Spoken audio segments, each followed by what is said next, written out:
I arranged the actors, I adjusted performances, I picked the lens and figured out where the camera was going to go, and I was making the movie. He didn't want stars, he wanted ghosts. Spielberg wasn't chasing names, he was chasing truth, and when the names didn't fit, he let them go. No hesitation, no fanfare. It's my only reference point. And you wanted this to feel real. I wanted it to feel real. Schindler's List wasn't a film, it was a responsibility. Every choice carried weight, every performance had to feel real, like a memory, not a scene. The wrong face could shatter it, and Spielberg knew it. So he recast, he reimagined, he replaced, not because the actors were bad, but because they didn't disappear. Kevin Costner, Daniel Day-Lewis, Mandy Patinkin, Warren Beatty, all circled the film. None made it in.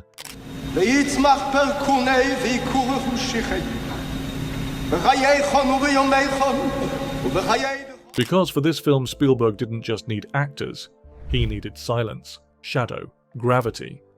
And what's more surprising than who got cast is who didn't. Looked at all these actors and, most of them won $1 million. We're not going to spend $1 million. And here are the actors Spielberg walked away from. The ones who came close, but weren't close enough. Number 1. Kevin Costner. Some directors want stars. Spielberg wanted gravity. And in the early 90s, there weren't many names heavier than Kevin Costner. Dances with Wolves, JFK Robin Hood. He was riding the kind of momentum you don't chase, you ride it until the wheels burn off, and for a moment he was circling the role of Oscar Schindler. Spielberg said no. Not because Costner lacked talent, he had plenty. But Spielberg wasn't casting charisma, he was casting absence. He didn't want a movie star in a suit, he wanted a shadow in a room. I needed someone who didn't bring a spotlight with them, Spielberg reportedly said. Costner never auditioned, he didn't have to. The interest was real, the conversations happened, but Spielberg pulled away, quietly, early, respectfully. Because he already sensed the tension, Costner's presence was too known, too big. On a film like Schindler's List, that could break the spell. Instead, Spielberg went with Liam Neeson, who at the time was barely known outside serious drama circles. That was the point. Neeson didn't overpower the role, he submitted to it, let the story lead, let the discomfort breathe. Costner would have played it well, that's not the issue. The issue is what Spielberg saw. He saw that the camera couldn't forget Costner's history. His face came with too much weight that wasn't Schindler, and Spielberg couldn't afford to let the audience feel safe. The decision didn't spark drama. Costner never protested, Spielberg never explained. But inside the industry, it was felt. One of the biggest stars in the world got passed over, not for lack of talent, but for having too much identity. That's what makes Spielberg different. He doesn't cast roles, he casts space. And in this case, Kevin Costner filled too much of it. Number 2. Warren Beatty. Warren Beatty didn't audition. He didn't need to. He was Hollywood royalty, director, actor, power player. And when word got out that Spielberg was adapting Schindler's List, Beatty reached out. He was interested. Spielberg paused. Beatty was smart, politically sharp. He understood weighty stories. He'd played Haunted before. But Spielberg wasn't building a performance, he was building silence. And Beatty carried too much sound. There were early conversations, quiet ones. Spielberg listened. Beatty made his case. But behind the scenes, there was hesitation. Beatty had never just disappeared into a role, he always left a signature. And Schindler's List needed actors who would erase themselves. This isn't about charisma, Spielberg is said to have told producers. It's about ghosts. Beatty reportedly showed interest in playing Schindler himself, or possibly a key SS officer.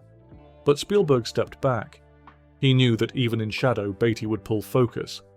There's no drama here, no bitterness, just two titans with different instincts. Beatty walked away gracefully. Spielberg moved forward without a sound. That's what makes this list so surprising. It's not about who was bad, it's about who was too known, because sometimes the most powerful casting decision is letting go of greatness. Number 3. Bruno Ganz. Bruno Ganz didn't miss often, but this time he missed quietly. He was one of Europe's most respected actors, fluent in stillness, a master of internal storms. And when Spielberg began casting Schindler's List, Gans was high on the shortlist, for one role in particular, Eamon Gurth, the sadistic SS officer, the executioner in the villa, the monster in the tower. Gans understood the weight of it. He'd played troubled men before, but this wasn't just about menace. Spielberg needed something colder, something more banal. And Gans, for all his brilliance, was too aware. There were meetings, tapes, screen tests reportedly, and Spielberg admired him, no doubt, but something didn't click. He made it too human, one casting assistant later said. Spielberg wasn't looking for explanation. He didn't want backstory or nuance. He wanted void. Gans brought depth, layers, a soul, even in evil. But that wasn't what Gurth needed. In the end, the role went to Ralph Fiennes, then a rising stage actor with barely a film credit to his name. Because Fiennes didn't perform Gurth, he let the role rot through him. Gans went on to deliver one of the most terrifying portrayals of Hitler in Downfall years later. But Schindler's List? That door stayed closed, and not because he wasn't good enough, but because he was too alive. Number 4. Mandy Patinkin. Mandy Patinkin was already cast. He didn't lose the role in auditions. He didn't turn it down. He had the part.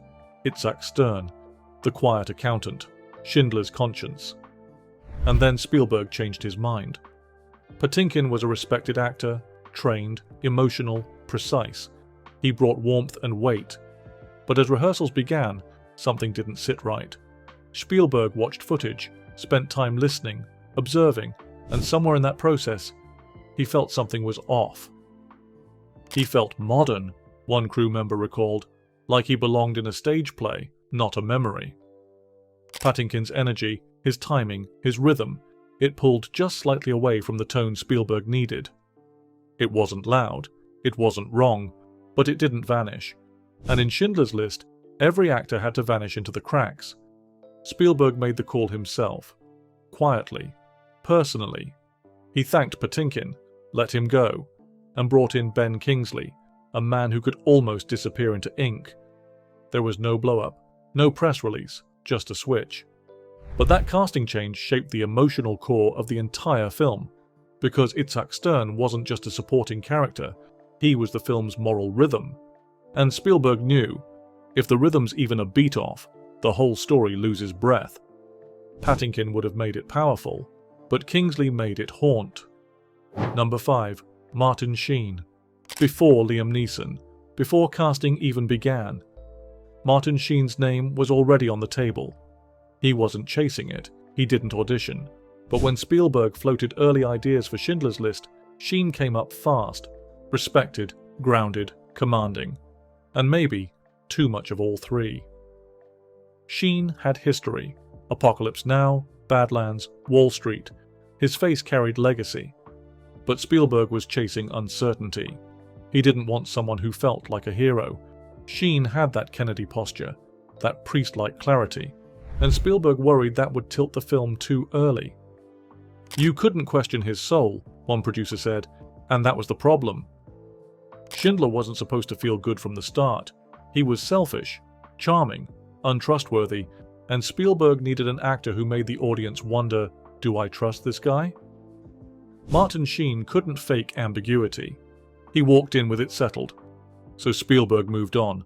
There was no meeting, no test, just quiet decisions behind locked doors. And Sheen never knew how close he really came. In another version of the film, it might have worked, but not this one, because Schindler's List wasn't about nobility. It was about men finding it too late. And Spielberg knew, casting someone already noble would have killed the arc before it even started. Number 6. Tim Roth. Tim Roth was almost the villain. Young, sharp, intense. He auditioned for Eamon Gurth, the commandant whose cruelty would haunt every frame of Schindler's List. Spielberg watched his screen test closely. Roth brought rage, precision. He understood how to play twisted. He'd done it before. But something didn't sit right. Roth's menace was visible. It flared too fast. And Spielberg wasn't looking for fire. He was looking for ice. It was all there, one casting assistant said. but you could see him trying. Goethe couldn't feel theatrical, couldn't feel like a performance. He had to rot quietly, slowly. Spielberg needed an actor who could disturb without seeming to know he was doing it, and Roth, for all his talent, made the character interesting. That was the problem. Spielberg didn't want interesting, he wanted horrifying. Enter Ralph Fiennes, almost unknown at the time, reserved, controlled. Spielberg said Fiennes brought a chill into the room the moment he walked in. No effort, no theatrics. Roth was informed gently. He didn't lose the role, he just didn't dissolve into it. In another film he might have stolen the scene, but in this film, Spielberg wasn't casting scenes, he was casting shadows. Number 7. Alan Cumming. Alan Cumming came in with fire. Back then he wasn't a household name, but he was rising, known for stage work, sharp instincts, and that unshakable presence. Spielberg brought him in for a supporting role in Schindler's List, likely an SS officer, possibly even Stern, depending on the read. Cumming delivered a strong audition, too strong. He gave us something polished, one casting source said, but Spielberg wanted something raw. Cumming had range, no question, but he carried a kind of modern charge, a theatrical rhythm. It worked in other films, but in Schindler's List, it cracked the spell. Spielberg was building a memory, not a movie, and Cumming, even in uniform, still felt like he was performing. That's what lost him the role. There was no callback, no second test, just a quiet pass, not because he lacked talent, but because he couldn't disappear. Spielberg needed faces that blended into ash and brick. Cummings stood out. Years later, he'd become iconic in roles that demanded sharp edges. But in a story about fading humanity, Spielberg couldn't afford sharpness. He wanted actors who would erode under pressure, not ones who bent the scene to their will. Alan Cumming never looked back, but his name, it's still in the audition files. Another echo. Number 8. Daniel Day-Lewis. This one hurts because Spielberg wanted him. Daniel Day-Lewis wasn't just considered for Oscar Schindler, he was Spielberg's first choice. Two men, both perfectionists, both obsessed with truth, and for a while it looked like it might happen. Spielberg reached out directly. He sent scripts, letters. He didn't chase often, but for Day-Lewis, he made the exception. He was the soul of what I imagined, Spielberg said later. But Daniel said no. Not out of ego, not out of conflict, out of respect. He reportedly felt the role was too important to risk, that someone else, someone without his level of public expectation, might serve it better. He worried his name would distract. He turned Spielberg down, twice, and Spielberg didn't fight it. Because if Day-Lewis was anything, he was honest, and Spielberg knew forcing a performance, no matter how brilliant, would fracture the film's soul. Liam Neeson got the role, and changed his career forever. But somewhere, in an alternate cut of history, there's a version of Schindler's List with Day-Lewis staring out from that factory floor. A version that never happened. Not because he couldn't do it, but because he refused to do it halfway. And Spielberg respected that more than anything. Spielberg doesn't replace lightly, not for comfort, not for politics, but listen closely, and you'll find the pattern. In the roles that shifted, in the names that faded, in the ones he chose instead. Sometimes it's instinct, sometimes it's decades of craft, but the decisions in Schindler's List weren't tactical. They were sacred. He didn't pick stars. He picked silence, stillness, weight, and the actors he let go, they weren't the wrong choice, just not the one this story needed. You won't see headlines about it, but if you watch closely, you'll feel the absence, scene by scene, frame by frame. Which replacement surprised you most? Drop it below. And if you want more stories like this, subscribe and become a channel member for early access, deeper dives, and the casting choices that almost rewrote film history.